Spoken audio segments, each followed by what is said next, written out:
Salut, c'est Lounès, j'espère que tu vas bien, j'espère que vous allez bien. On se retrouve aujourd'hui pour parler d'une nouvelle thématique, une thématique qui est trop peu abordée actuellement sur YouTube, c'est le backtesting. Un élément qui doit faire partie entièrement de ta stratégie et de la création de ta stratégie, que ce soit par la récolte de data ou encore le gain de confiance que tu peux avoir en ta stratégie. C'est ce qu'on va voir aujourd'hui et je te donne rendez-vous tout de suite derrière mes écrans. On se retrouve comme prévu derrière mes écrans avant même de commencer à parler du backtesting, aller en profondeur, etc.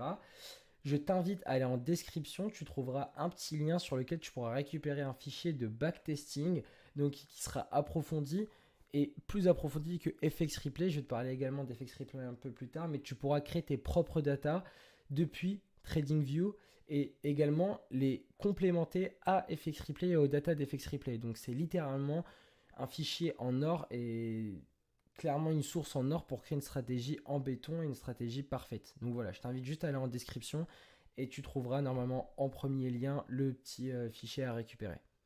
Maintenant, on peut donc commencer à parler du backtesting. Alors, ce qu'il faut savoir, c'est qu'on a un outil qui est super utile pour notre backtesting. Ça fait pas très longtemps d'ailleurs que ça existe. Et c'est l'outil, je trouve, qui est littéralement game changer et qui est encore très peu connu, c'est FX Replay. Donc FX Replay, c'est une version de TradingView.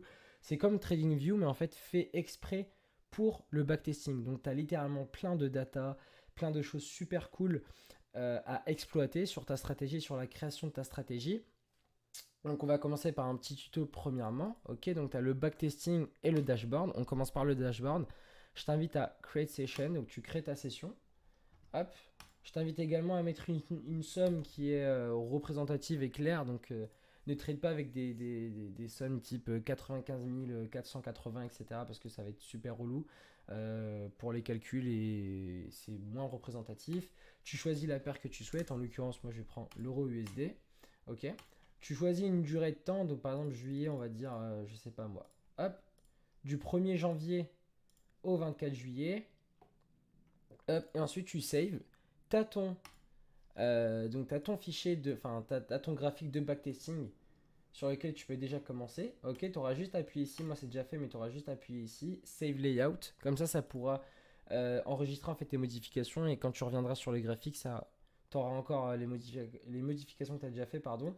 Alors, donc, je pense, comme vous le voyez, hein, si vous êtes déjà assez familier avec TradingView, bah, c'est exactement la même chose. On va juste cacher hop, la barre. Donc c'est exactement la même chose, il y a la même barre d'outils, etc. Tout est pareil. Il y a juste des choses qui changent, c'est lorsqu'on prend une position, c'est ce qu'on va voir un peu plus tard. D'ailleurs, je pense que tu l'as compris, si tu backtest, c'est que tu as déjà une stratégie à tester. Ok. Je te déconseille d'aller en backtesting ou quoi que tu peux t'amuser à prendre des trades et voir ce qui peut marcher, mais je te conseille déjà d'avoir une stratégie ou d'avoir une base pour pouvoir aller sur FX Replay parce que sinon tu vas juste perdre ton temps et ça sert à rien. Avant d'arriver à l'étape du backtesting, il faut déjà avoir créé son plan et à moins avoir une base on va dire simple d'un plan où tu sais quand est-ce qu'il faut rentrer en position et comme ça tu peux déjà récolter de la data parce que sinon bah, tu te retrouves devant un graphique et tu pas avoir les meilleurs outils du monde si tu sais pas ce que tu dois faire, tu pourras jamais deviner. Ok. Donc avant cela, je te conseille surtout de te former, d'en apprendre un peu plus. Je t'invite aussi à rejoindre mon Discord où je donne pas mal de tips gratuitement. Et puis voilà. Donc, concernant FX Replay, voilà. Brièvement, c'est ce qu'il faut savoir. C'est exactement comme TradingView. Tu enregistres tes petits rectangles, hop, tes trendlines par exemple. Tout ce que tu souhaites, les buy sell, les sell side, enfin bref, voilà. On s'en fiche, tu peux un peu t'amuser, faire un peu ce que tu veux dessus, ok. Ce qui est cool, c'est ça, ok. C'est ça qui est intéressant. Maintenant, avant même d'ouvrir une position ou quoi que ce soit, hop, je vais te montrer un petit fichier sur lequel tu as également, que tu as besoin également d'avoir pour que tu puisses en fait, avancer et récolter de la data. Ok. En fait, c'est tout simplement un journal de trading. D'ailleurs, j'en ferai une vidéo parce que il y a des journaux de trading qui sont trop casual, qui sont trop simples. Alors c'est littéralement un super outil pour pouvoir améliorer ton trading et reconnaître tes erreurs.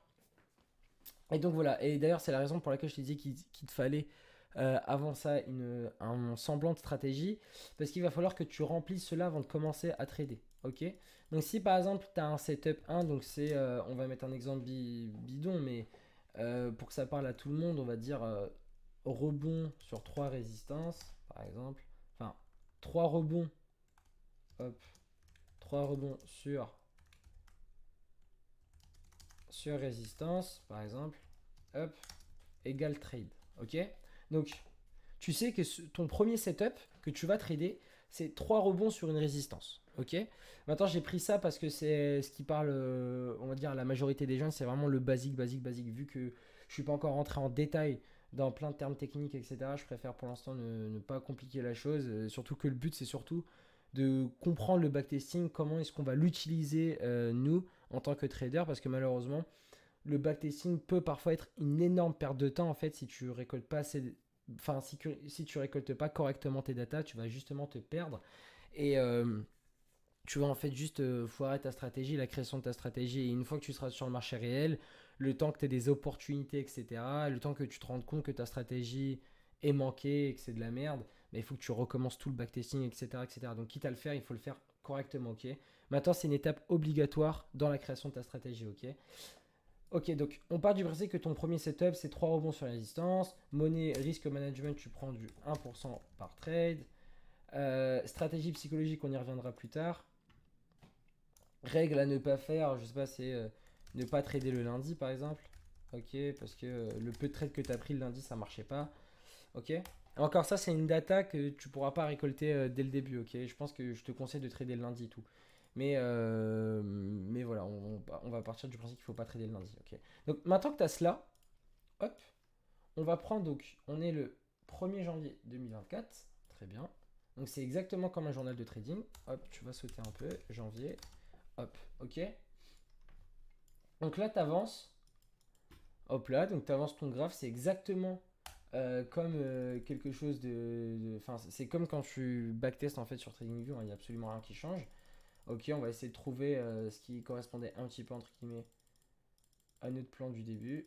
Hop, hop, ok, très bien. On va partir du principe que là, on a, par exemple, 3 touches. Ok, on a une touche, 2, 3, 4, allez, 5, 6, 7 bidons. Ok, on va dire qu'on a une trendline ici. Bon, moi, c'est absolument pas comme ça que je trade, hein, mais bon, on va dire que voilà. On veut trader comme ça, on passe en 15 minutes. On veut prendre une position, on met notre trade, notre stop loss par exemple au-dessus. Notre TP, je sais pas, on dit qu'il va casser la trendline, on met du 1 pour 2. Bref, on s'en fiche.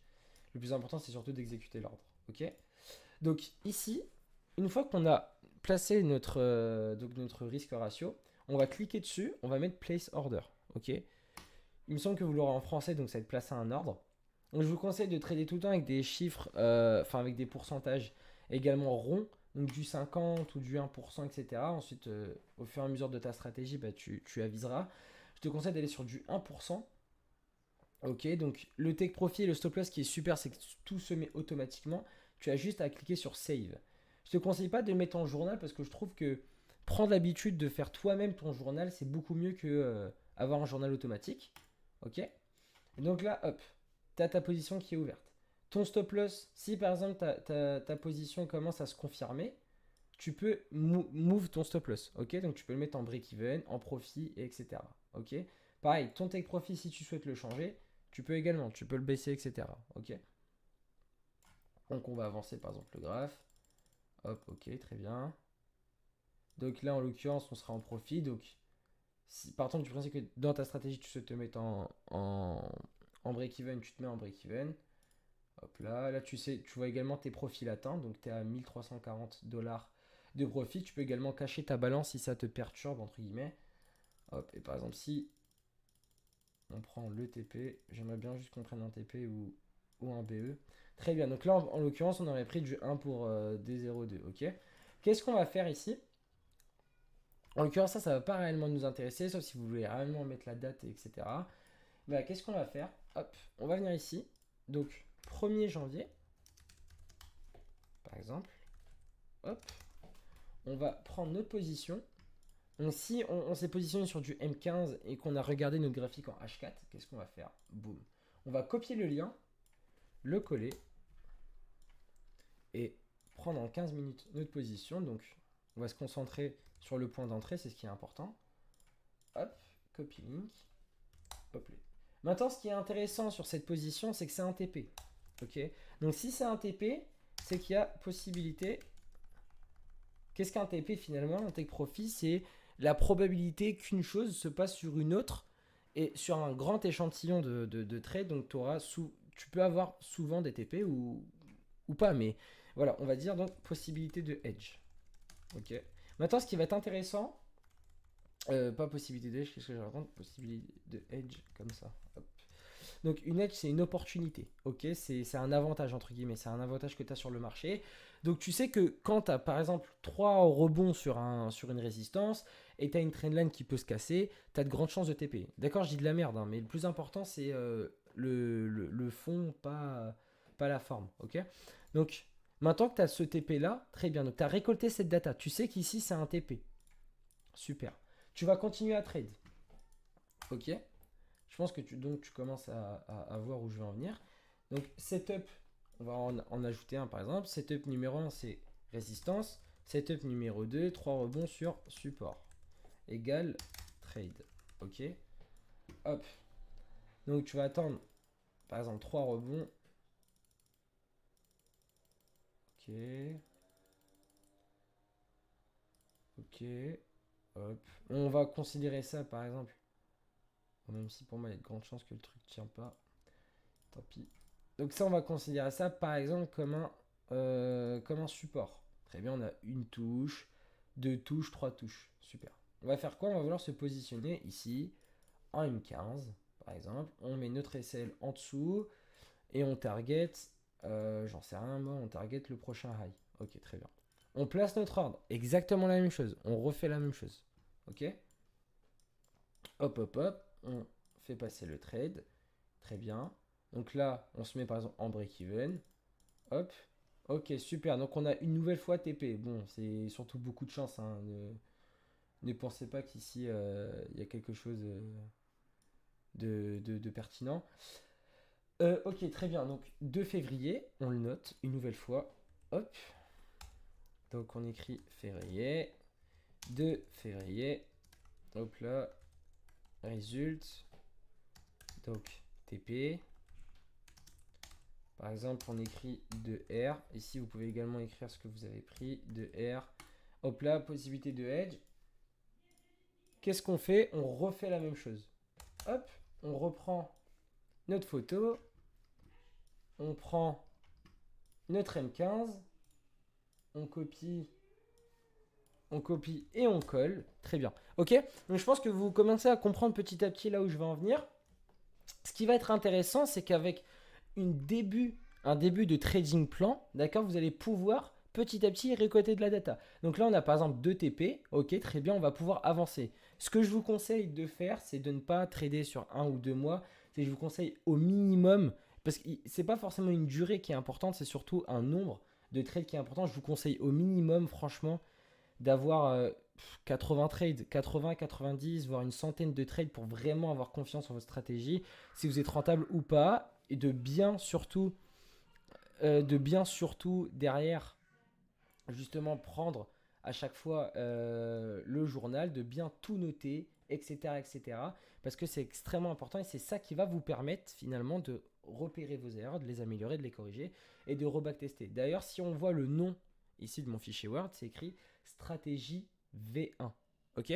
Le but, c'est de petit à petit avoir plein de versions. Dites-vous que moi, j'ai dû arriver peut-être vers V30 ou V20, enfin dans les vingtaines, 25, 30 pour avoir mon vrai trading plan et ma vraie stratégie.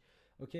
Donc ça va vous prendre énormément de temps. Va falloir charbonner clairement parce qu'il n'y a rien d'autre à faire à part récolter de la data, data, data, data. Dites-vous que plus vous en avez et plus vos stratégies sera peaufinées et plus bah, en fait vous connaîtrez sur le bout des doigts vos stratégies. D'ailleurs, je vous conseille également de ne pas que backtester la même période. Là, en l'occurrence, on avait backtesté là enfin j'avais sélectionné de janvier à juillet. Mais je vous conseille 2024, mais je vous conseille de même faire 2020, 2021, 2022, 2023, etc.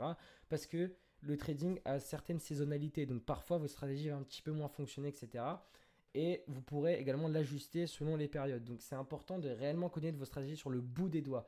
Et malheureusement, ben, ce taf-là, donc ce que je viens de vous montrer là en quelques secondes, le problème de ce taf-là, en fait, c'est qu'il est très peu fait. Pourquoi? Parce que le trading, en fait, c'est quelque chose qui attire la majorité des gens parce que finalement, tu es juste, entre guillemets, assis sur une chaise ou sur un, enfin, voilà, sur un fauteuil et tu cliques sur des boutons pour gagner de l'argent. Ok, ça, c'est l'envers du décor. Maintenant, il faut cliquer sur les boutons au bon moment, à la bonne période, au bon timing, d'accord, aux bonnes opportunités, au bon trade, au bon jour, etc. D'accord. Et tous ces éléments-là sont seulement trouvables déjà via l'expérience, parce que backtester ce n'est pas trader dans le vrai marché, c'est beaucoup plus différent parce que tu as une partie psychologique. Mais tous ces éléments-là, quoi qu'ils, sont quand même donc gérés par l'expérience et également par le backtesting. D'accord. C'est le meilleur moyen d'avoir confiance en ta stratégie, c'est d'avoir des datas. Il faut comprendre le trading, c'est un métier, d'accord, qui est analytique. C'est un métier analytique. Donc, c'est un métier avec des datas, avec des données. Le trading ne se sent pas. C'est pas quelque chose que l'on sent. Des fois, j'entends des gens dire j'ai pas pris ce trade-là, je le sentais pas. Mais non, si tu n'as pas pris le trade, c'est parce qu'il respectait pas ton trading plan. Si tu ne prends pas de trade, c'est parce qu'il ne respecte pas ton trading plan. Mais quand tu prends un trade, ben, il respecte ton trading plan. Même si tu le sens pas, tu le prends parce qu'il respecte ton trading plan et tu as littéralement de la data. Donc, comme je vous l'ai dit, je vous invite à aller en description, vous recevrez un fichier Excel par mail. Mais vous avez de la data pour littéralement. Enfin, vous avez de la data qui prouve pardon, que vous êtes littéralement rentable. Et donc, il faut prendre ces trades-là, même si vous ne les sentez pas, même si vous êtes dans un mauvais jour, etc. Ok. Maintenant, ce qui est également cool à côté avec FX Replay, c'est qu'on a donc les analytiques. Ok. Ce qui est super, donc en l'occurrence, bon, on a pris que deux positions, donc c'est un peu bateau. On ne peut pas analyser quoi que ce soit ici. C'est intéressant quand vous avez, comme je vous l'ai dit, plus de 100 trades. Ça peut être vraiment, vraiment intéressant. Mais maintenant, vous avez plein de data. Ce qui est également super intéressant, c'est sur les horaires. Vous avez les horaires sur lesquels vous prenez des TP, etc. Pour nous qui tradons la liquidité, c'est des choses très importantes parce qu'on sait qu'il y a des sessions qui sont importantes, qui doivent être respectées, etc. Selon certaines positions, certaines gestions. Et moi, ce graphique-là m'a énormément aidé. Bon, ça fait pas très longtemps qu'il est là, mais je notais toutes les heures de mes trades, etc. quand je faisais mes journaux à l'époque. Et donc, il y a plein de choses que j'ai pu améliorer sur mon trading. Je ne trade plus à partir de 11 heures, je ne trade pas le lundi. À partir de 17 heures, si j'ai une position ouverte, je suis agressif, etc. Et c'est plein de choses qui m'ont permis d'économiser énormément de facteurs R sur mon trading, d'accord. Et c'est des micro-détails, c'est ce qu'il faut comprendre également. Souvent, la différence qui se fait entre un trader rentable et un trader qui est en break-even ou pas rentable, ça se repose sur des micro-détails. Mais les micro-détails, c'est à force de charbonner, à force de backtester et de backtester, qu'on arrive à s'en rendre compte et qu'on arrive à les corriger, d'accord. Donc vous avez également les jours, donc la performance par jour, vous avez les mois, enfin bref, vous avez littéralement toutes les datas possibles, vous avez le win rate que vous avez sur les sessions, la session asiatique, d'autres sessions. Vous pouvez même également simuler votre stratégie. Donc ça peut être également super intéressant. Et puis voilà, maintenant pour revenir sur mon fichier de la stratégie, donc je voulais revenir sur un élément important, c'était la stratégie psychologique. Vous allez voir que même en backtestant, surtout quand vous êtes au début, vous allez avoir tendance à peut-être vous énerver, etc. Surtout si vous êtes débutant, malgré que ce soit pas du vrai argent. Vous allez partir du principe que bah, peut-être que c'est plus facile le backtesting et vous allez vous ramasser plein de SL, etc. Donc, vous allez à la fin de votre stratégie, à la fin de votre backtesting, vous allez regarder tous vos trades. Et ce qui est intéressant, c'est qu'il faut que vous notiez à chaque fin de position, d'accord. Donc, hop, vous marquez par exemple Training Coach AI. Ok. Donc ça, pareil, c'est quelque chose qui vient d'un livre de trading sur lequel j'en ferai également une vidéo. J'ai tellement d'idées et de vidéos à faire que ça va être super. Mais voilà, le Trading Coach Eye, c'est quoi? En fait, c'est l'œil du coach de trading. Maintenant, le coach de trading, je pense que vous l'avez compris, c'est vous-même. Ok, donc c'est important d'avoir également ce travail d'introspection pour vous rendre compte quand vous êtes psychologiquement atteint par une position, etc. Ok, et c'est également important de le faire même pendant votre backtesting parce que vous pouvez être atteint de perdre 2 3 trades. Maintenant, ce qui va être cool, c'est que vous allez noter à chaque fois votre état psychologique. Donc, vous allez dire position TP, par exemple, psychologiquement non atteint, et basta, ok. Là où le Trading Coach Eye va être super intéressant, c'est quand vous allez prendre beaucoup de SL. Vous allez le noter, parce que ça peut être agaçant des fois même en backtesting de prendre des SL. Vous allez le noter et vous allez essayer de trouver, d'accord, pas mal de cohérence. Si par exemple vous perdez plus de 2 trades et qu'au bout du deuxième et au bout du troisième trade, vous êtes souvent psychologiquement instable ou atteint et que vous le notez sur votre fichier, vous allez pouvoir vous adapter, surtout quand marché réel, ça sera beaucoup plus compliqué. Vous allez pouvoir vous adapter et par exemple adapter également votre risque. Donc après 2 trades, si vous voyez que psychologiquement ça va pas, vous allez trader plus en 1% mais en 0,5%. Ce qui va vous donner de la confiance, et même si vous perdez, finalement, vous perdez que la moitié de votre risque initial. Ok. Et donc, voilà, c'est de cette manière-là qu'il faut interpréter le backtesting. Ok, il faut faire énormément de data et être également concentré pendant toutes ces datas. Ça ne sert à rien de prendre des positions juste pour les prendre. Il faut les prendre quand elles sont respectées, quand elles respectent votre plan. Également faire votre journal de trading pour à la fin faire pas mal de conclusions, améliorer cela, passer d'une stratégie V1 à V2, ensuite à V3, à V4, à V5, à V6, jusqu'à ce que vous avez une stratégie rentable. Ce que je vous conseille, c'est d'avoir une stratégie qui sur le papier au moins fait 40-50 R, que ce soit sur une année ou peu importe. Une année, je dirais vous pouvez faire une grosse perf en 6 mois, mais c'est mieux de backtester quand même votre stratégie sur une année complète.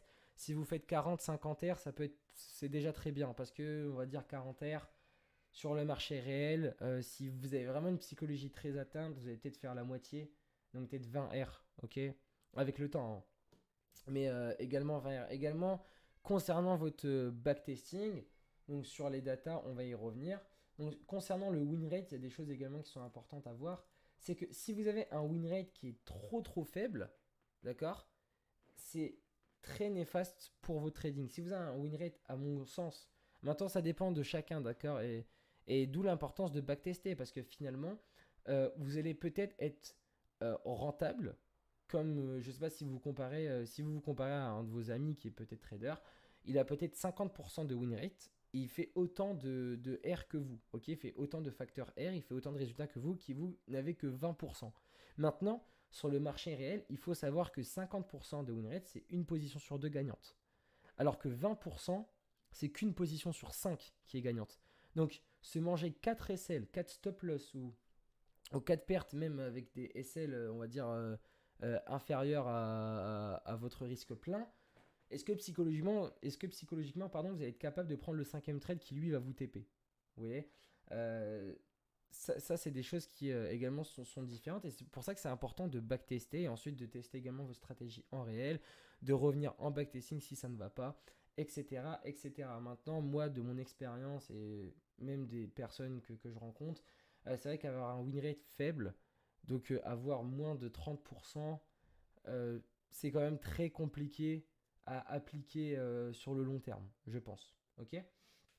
Donc c'est pour ça que voilà, également toutes les datas sont importantes à être interprétées, sont importantes à être utilisées. Maintenant, si vous avez 50-60 R avec plus de 50%, même je dirais plus de 40% de win rate, c'est très très bien, vous allez TP très souvent, etc. Voilà, maintenant c'est un conseil que moi je vous donne. Et également, ce qu'il faut savoir, c'est que pourquoi est-ce qu'on backtest? Parce que ça permet en fait de gagner, comme je vous l'ai dit, donc en confiance sur votre stratégie, mais ça vous permet également finalement de voir ce à quoi vous pouvez vous attendre au marché réel et donc psychologiquement être beaucoup plus stable. Ok. Et également le backtesting, comme je l'ai dit, même si c'est quelque chose de primordial, ce n'est pas malheureusement on va dire la solution miracle à votre rentabilité. Il faudra quoi qu'il arrive aller en marché réel. Ok. Mais dites-vous que en allant en marché réel et en voyant les émotions, comment est-ce qu'elles vous impactent, comment est-ce que vous êtes touché par vos pertes, etc., ça va vous permettre énormément d'améliorer votre backtesting. Parce que partant du principe que vous êtes une personne qui est pas du tout familière avec le risque, etc., bah, c'est vrai que trader je sais pas, en 15 secondes, en une minute, et prendre souvent des stop loss et ensuite avoir des gros take profits, etc., ça va peut-être quelque chose de compliqué pour vous à tenir vos positions. Et vous allez vous en rendre compte. Donc vous allez chercher à avoir un win rate qui est plus élevé que 20 ou 30%. Et donc là, vous allez vous adapter, vous allez plus trader par exemple en 1 minute, mais en 5 minutes, en 15 minutes. Et vous allez avoir un win rate qui peut-être sera mieux, parce que vous aurez peut-être moins de stop loss. Et donc vous allez vous adapter, re-backtester cela, vous allez avoir un meilleur win rate, vous allez repartir en marché, sur le marché, et là ça ira beaucoup mieux. Ok? Mais ce qu'il faut savoir, c'est que c'est surtout un travail personnel. Il n'y a pas de bon dashboard à avoir, il n'y a pas de mauvais dashboard non plus, je dirais. C'est vraiment personnel et au cas par cas. Et avec l'expérience en tout cas et le backtesting, je n'ai aucun doute sur le fait que votre trading va clairement s'améliorer.